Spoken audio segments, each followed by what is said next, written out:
So Democrats want to pass a new coronavirus relief bill that will cost 2.2 trillion. So let's go read the article from CNBC. House Democrats unveiled a new $2.2 trillion bill and a second round of stimulus checks. In some ways, those payments will be more generous than the checks that were sent out in the spring because more people would be eligible. What do you mean more people would be eligible? Every single U.S. citizen and permanent alien resident was eligible. That didn't make $1 million. So you're gonna give money to the millionaires, Democrats. Well, the House could pass a bill, it seems. It remains whether to be seen in the Senate Republicans or President Donald Trump would see it as a starting point for negotiations. I bet it would. I'm okay.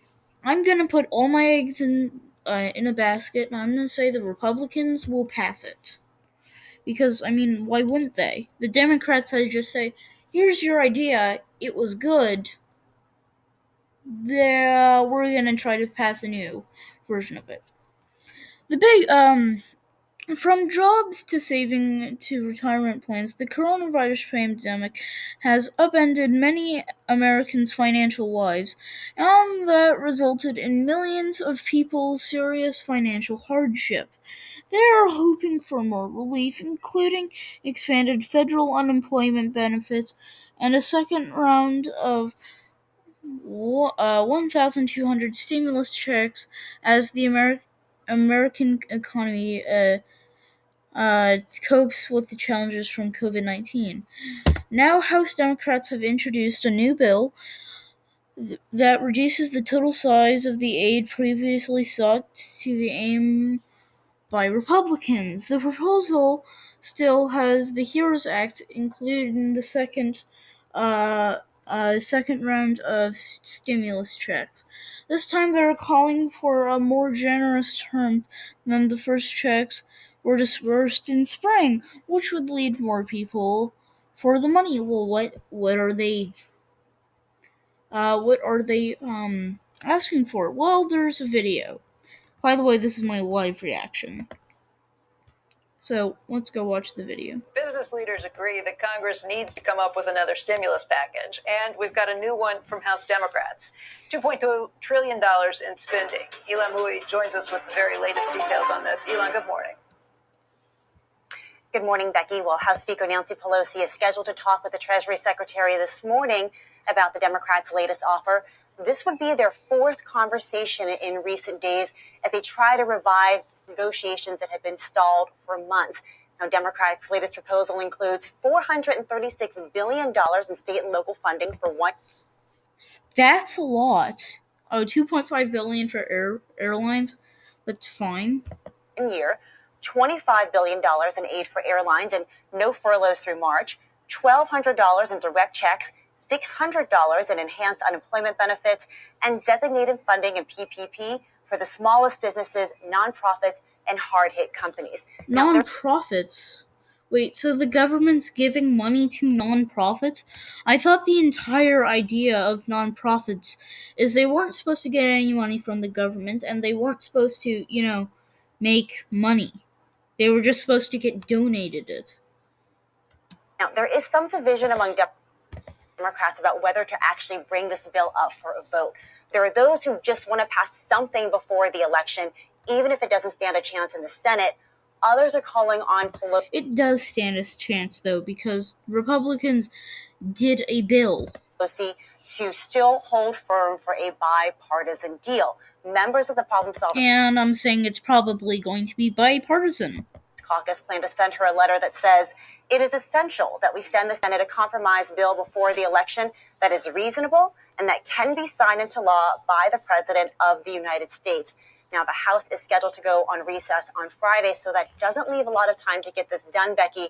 But members could always be called back to Washington if there's some sort of breakthrough. Back over. So there we have it. Over to you. Elon, is there actually any overlap in this proposal with what the White House has said that it will support, or is the proposal, as it stands right now, sort of dead on arrival? Well, I think that's a frustrating thing for Republicans is that there is a lot of areas of overlap. And even in this bill, Democrats sort of Why is it frustrating? I mean, you'd want to compromise, right?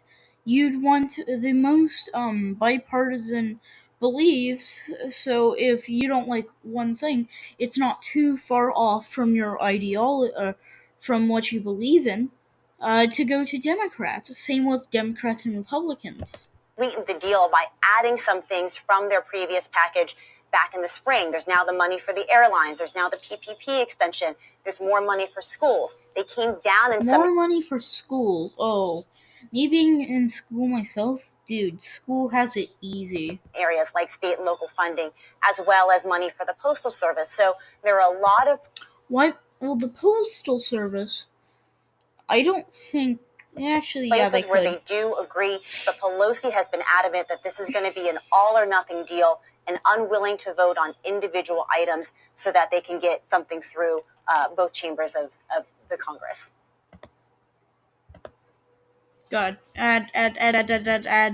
So these are the things that bill has that are already not in.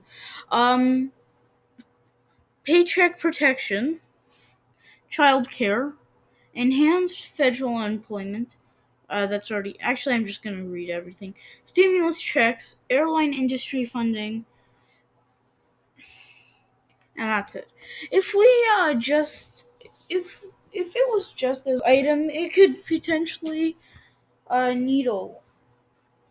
But Democrats' $2.2 trillion proposal still far from the $1.2 trillion proposal spending Trump said he would support. Both parties potentially have to meet in the middle to finalize the deal, Hogan said.